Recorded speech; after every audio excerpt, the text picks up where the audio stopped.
So today, we're breaking down a pretty massive Canadian immigration policy shift that's taking effect on May 1st, 2026. We're going to look at exactly what it means for your legal survival if, you suddenly find yourself losing your status. If you're an international student or a temporary foreign worker and your visa just expired, well, you already know the drill. The clock basically stops and the stress, it spikes. Losing your legal footing in the country you call home is literally terrifying. Now, under the old rules, losing your status usually meant one thing: pack your bags immediately. No way around it. But, as you'll see, this new policy actually throws you a legal lifeline. You can now apply to restore your status as a visitor, which gives you the chance to legally stay in the country while you figure out your absolute next move. Okay, here's exactly what we are covering today. The 2026 policy shift, who exactly this affects, that critical 90-day eligibility window, avoiding those super annoying online system blocks, the strict processing restrictions, and finally, the risks and our final advice.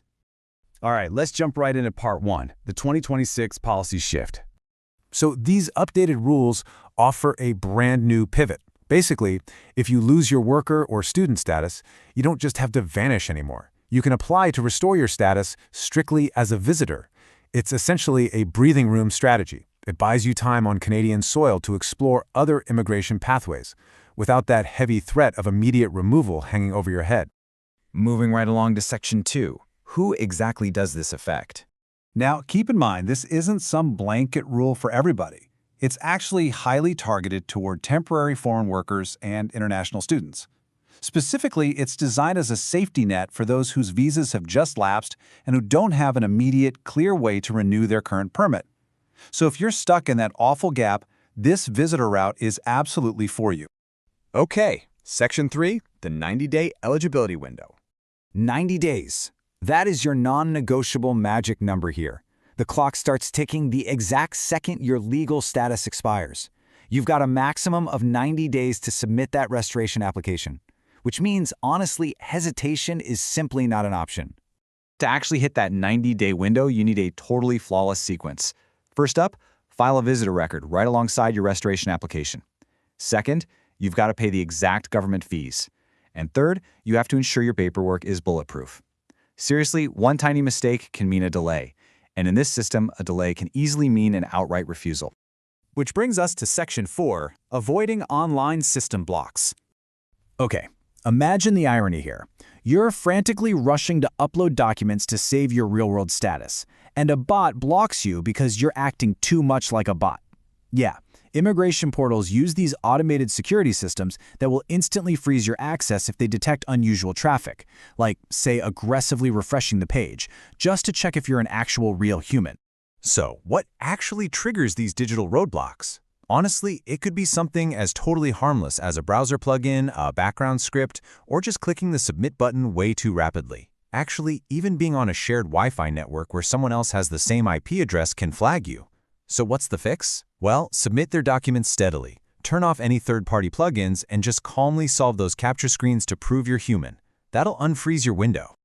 All right, let's look at Section 5, strict processing restrictions. Here is the absolutely critical catch: discretionary. Even if your application is 100% perfect, you've paid the fees, and you hit submit on day 89, approval is literally never guaranteed. Every single case is weighed individually, and immigration officers have the absolute final say. No exceptions. Finally, Section 6, risks and final advice. Now, applying for this doesn't mean life just goes on as usual. The very second you lose status, you must stop all work and all study. Period. Even if your restoration is actively processing. During this entire waiting period, you are legally stuck in an out-of-status limbo. And you know, that risky gray area can totally come back to haunt your future permanent residence applications. Because the stakes are just so incredibly high here, the overwhelming consensus from experts is to get professional legal guidance. A single misstep can permanently derail your entire future in Canada. The ultimate goal always is to maintain your legal status and exhaust every single other viable pathway before falling out of status in the first place. So, as we wrap up, you really need to look closely at your own timeline and your options. With your daily life completely on hold and your approval hanging entirely on an officer's discretion, you really have to ask yourself, is applying for visitor restoration a brilliant strategic pivot, or is it a dangerous last resort? You've got to weigh the risks carefully. Thanks so much for joining this explainer today, and as always, keep learning.